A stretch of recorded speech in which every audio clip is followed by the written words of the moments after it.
Hi friends, welcome to my channel. ఈరోజు క్రిస్పీగా మిర్చి బజ్జీ ఎలా చేయాలో చూద్దామండి. దానికి తగినట్టు శనగపిండి తీసుకున్నాను. అందులో కొంచెం ఉప్పు అండ్ కారం వేసుకున్నానండి టేస్ట్కి.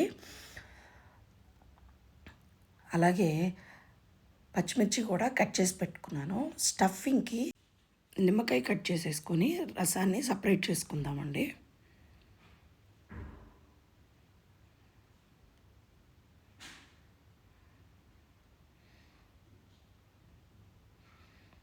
అలాగే దానిలో ఒక స్పూను ధనియా పౌడర్ వేసేసుకుందాము. అలాగే ఇంకొక స్పూను చాట్ మసాలా కూడా వేసుకుందామండి. వేసుకొని మిక్స్ చేసుకుందాం. దాన్ని మిక్స్ చేసుకొని పక్కన పెట్టేసుకుందాం.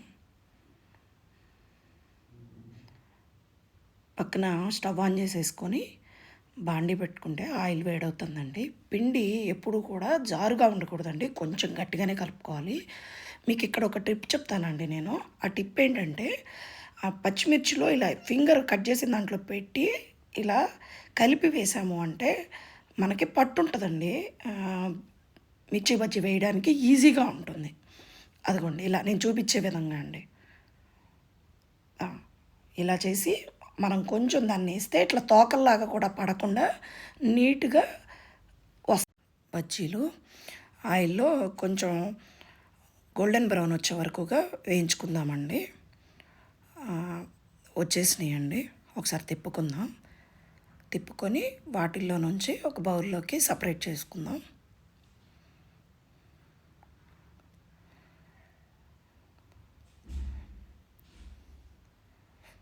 అలాగే ఇంకొకసారి కూడా మీకు చూపిస్తానండి. మళ్ళీ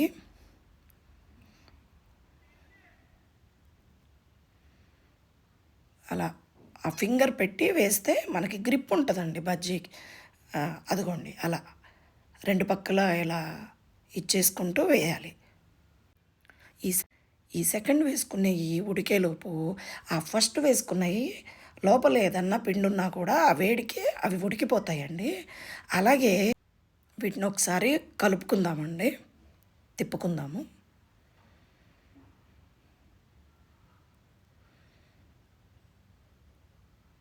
ఇవి కూడా కొంచెం కలర్ మారుతూ వస్తున్నాయి.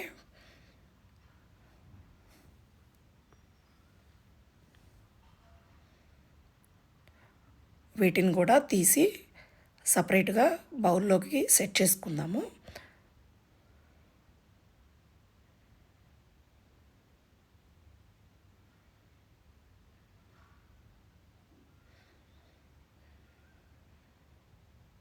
ఇంకొకసారి కొంచెం తిప్పి తీసేసేసుకుందామండి.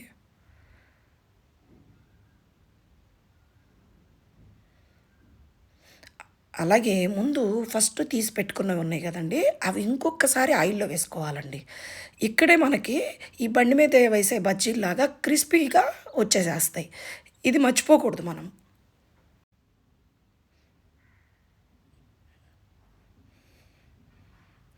వేసుకొని ఒక 5 or 6 minutes అలా దాన్ని కలర్ కొంచెం మారే వరకుగా తిప్పుకోవాలి. లేదంటే బజ్జీలు మెత్తగా ఉంటాయండి. ఆ క్రిస్పీనెస్ రావాలి అంటే ఒకసారి వండి తీసుకొని మళ్ళీ రెండోసారి ఒకసారి ఆయిల్లో వేసేసుకొని సపరేట్ చేసేసుకోవాలండి.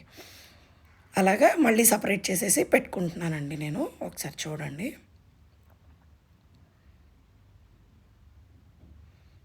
ఇలా సపరేట్ చేసేసుకోవాలండి.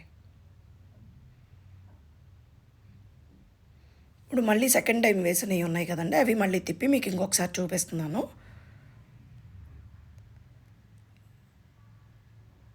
ఇలా ఒక 5 minutes తర్వాత వాటిలో మళ్ళీ ఆ వేసుకున్న వాటిని కాస్త స్టఫింగ్కి కట్ చేసి పెట్టుకోవాలండి. ఆ కట్ చేసేటప్పుడే మనకి అవి క్రిస్పీగా వచ్చాయని మనకి అర్థమవుతుందండి. దాంట్లో పక్కనే పెట్టుకొని ఉన్న ఆనియన్స్ అండ్ పీనట్స్ అలాగే లెమన్ వాటర్తో స్టఫింగ్ చేసేసుకుందామండి.